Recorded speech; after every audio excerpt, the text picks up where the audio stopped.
This is Audible. A Very Inconvenient Christmas by Becky Monson. Narrated by Stephanie Kay and Patrick Boylan. Prologue.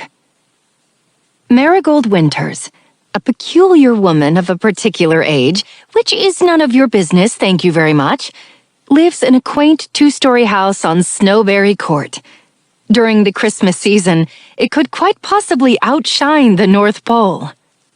In the not-so-very-cold city of Mesa, Arizona, Marigold sees fit to ensure her home is absolutely covered in Christmas decorations. This is despite the warm temperatures, the lack of snow, and the fact that there isn't a single pine tree on her property.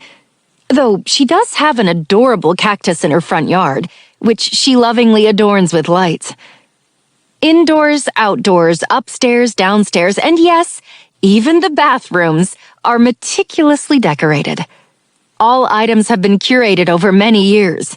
Do not ask how long, for she will not tell you. And the collection is continually increasing, since Marigold cannot be trusted in home goods. No one is sure how she does it, because for most of the year the house looks normal. Entirely nondescript with its beige stucco finish and red tile roof. As far as anyone can tell, she lives by herself and has done so for quite some time.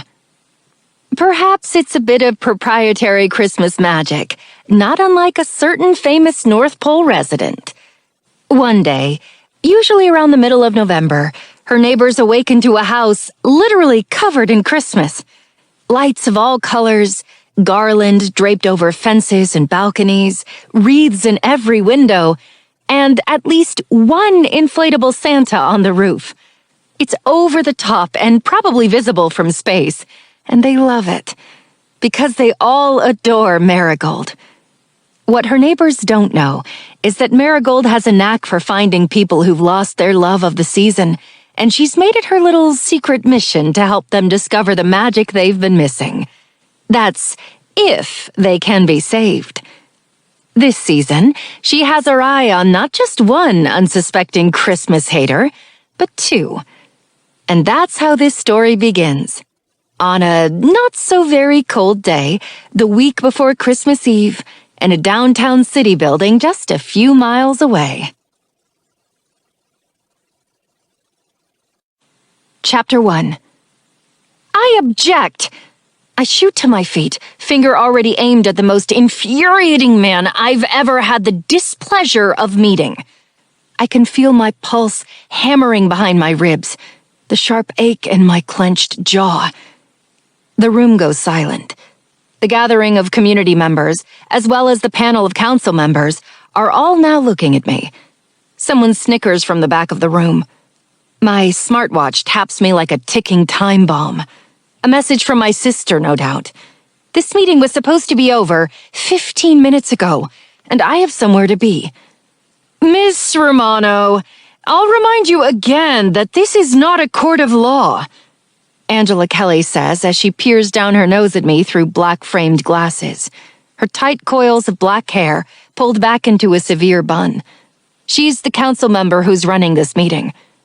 Since this isn't her first rebuke, more like her third, I think I might be failing. I quickly glance at my coworker, Ben, to find him giving me a "what are you thinking" stare.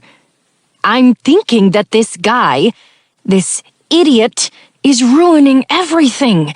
This was supposed to be simple. An easy, informative meeting about the downtown Mesa redevelopment plans, formerly known as the Village at Mesa Crossing.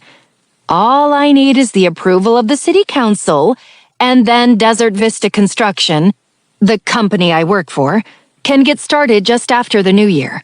And I'll finally get to see an entire year's worth of my work move forward. Not only is this a big step for my career, but it's also a big step for Mesa. Our vision is to turn underutilized space into a vibrant hub where people can live, work, and gather. New storefronts, residential units, pedestrian-friendly areas.